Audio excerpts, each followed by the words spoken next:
ఈరోజు మన పార్లమెంటు ఎన్నికల సందర్భంగా మొట్టమొదటిగా సోదరిమణుల కోసం ప్రత్యేకంగా హాస్పిటల్స్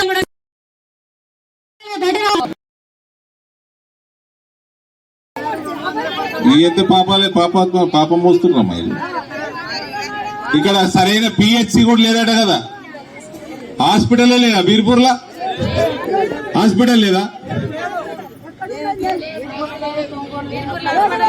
ఆ రోళ్ల బాగు కథ ఏంది? అది 60 కోట్లకెళ్ళి మొదలైందట, 140 కోట్లు అయిందట. 60 కోట్లైన పని కాలే, 140 కోట్లకు పని అయిపోయిన పని కాలే. జీవన్ రెడ్డి ఫౌండేషన్ స్టోన్ వేసిండు. దాని తర్వాత టీఆర్ఎస్ ఎమ్మెల్యే 2 సార్లు ఉన్నాడు. అది రోళ్లవాగ్ అన్నది జగిత్యాల అసెంబ్లీకి కాళేశ్వరం తయారైంది. ఏటీఎం తయారైంది. అది రైతులకు నీళ్ళైతే వస్తలేవు, కానీ వీళ్ళకి మాత్రం పైసలు వస్తాయి. ఇట్లా మా అవినీతి ఉంటే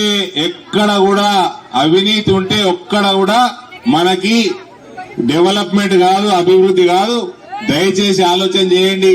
నరేంద్ర మోడీ గారి ఎన్నిక, దయచేసి నరేంద్ర మోడీ గారి పెద్ద ఎత్తున మనము గెలిపిస్తే మన దేశం బాగుపడుతుంది, మన గ్రామం బాగుపడుతుంది. దయచేసి అందరూ కూడా పెద్ద మెజారిటీ తోటి భారతీయ జనతా పార్టీని గెలిపించాల్సిందిగా కోరుతా ఉన్నా. మోడీ గారు గుర్తేంది? పువ్వు గుర్తు, కమలం గుర్తు. నాకు తెలిసి నరేంద్ర మోడీ అంటే అందరికి ఇష్టం. వడ్ల తరుగు తీస్తుర్రు. అటు కేసీఆర్ తీసిండు, కాంగ్రెస్ వాడు తీసిండు. ఇద్దరు మోసగానులే. 500 అయితే ఇస్తలేడు, కానీ తరుగు మాత్రం తీస్తున్నాడు. 500 బోనస్ ఇస్తలేడు. బస్తాకి 3 కిలోలు 2.5 కిలోలు తీస్తున్నాడు. ఇక ఈ 2 పార్టీలు అంతే. మనము అవినీతిని దూరం చేసుకోవాలంటే, మనం ధర్మాన్ని కాపాడుకోవాలంటే, మనకు అభివృద్ధి కావాలంటే, మన సెల్ఫ్ హెల్ప్ గ్రూపులు ఇంకా బలం కావాలంటే నరేంద్ర మోడీ పెద్ద మెజారిటీ తోటి 3వ ప్రధానమంత్రి కావాలా. దాని తప్ప వేరే ఆల్టర్నేట్ లేదు. నేను ముందు అడిగినట్టు అడుగుతున్నా, 2 ప్రశ్నలు అడుగుతున్నా. మోడీ కొట్టేస్తారా, రాహుల్ గాంధీ కొట్టేస్తారా? మోడీ కొట్టేస్తారా, రాహుల్ గాంధీ కొట్టేస్తారా? జీవన్ రెడ్డి ఏం చేసిండు జగిత్యాలకి 45 ఏళ్లలో? ఎవరైనా చెప్పురు నాకు, ఎవరైనా చెప్పురు. జీవన్ రెడ్డి ఏం చేసిండు? జీవన్ రెడ్డి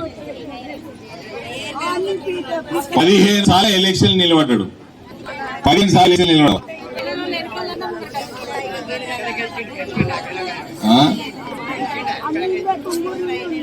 సో మన అన్నదమ్ములు, అక్క చెల్లెలందరినీ కొడతా ఉన్నా, మన గల్ఫ్ సోదరులను కొడతా ఉన్నా. దయచేసి ఈ ఎన్నిక మన ధర్మాన్ని కాపాడుకునే ఎన్నిక, మన దేశాన్ని కాపాడుకునే ఎన్నిక. మన హిందువులకి 75 సంవత్సరాల నుంచి జరుగుతున్న అన్యాయానికి ఫుల్ స్టాప్ పెట్టే